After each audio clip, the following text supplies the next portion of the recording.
عروہ بن زبیر نے بیان کیا کہ عائشہ رضی اللہ عنہا نے فرمایا، عتبہ بن ابی وقاص نے اپنے بھائی سعد بن ابی وقاص رضی اللہ عنہ کو وصیت کی تھی کہ زماں کی باندی کے بچے کو اپنے قبضے پہ لے لیں۔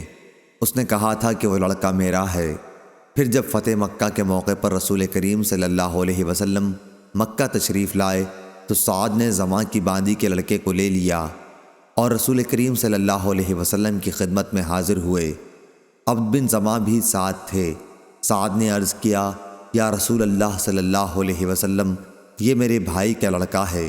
انہوں نے مجھے وصیت کی تھی کہ یہ انہی کا لڑکا ہے۔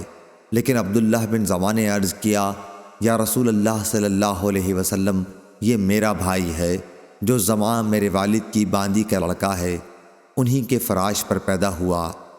رسول اللہ صلی اللہ علیہ وسلم نے زماں کی باندی کے لڑکے کو دیکھا تو واقعی وہ عتبہ کی صورت پر تھا، لیکن آپ نے فرمایا، اے عبد بن زماں، یہ تمہاری پرورش میں رہے گا کیونکہ بچہ تمہارے والد ہی کے فراش میں پیدا ہوا ہے۔ آپ نے ساتھ ہی یہ بھی فرما دیا کہ اے سودا بنت زماں رضی اللہ عنہا ام المومنین، اس سے پردہ کیا کر۔ یہ ہدایت آپ نے اس لیے کی تھی کہ بچے میں عتبہ کی شباہت دیکھ لی تھی۔ سودا رضی اللہ عنہا حضرت صلی اللہ علیہ وسلم کی بیوی تھیں۔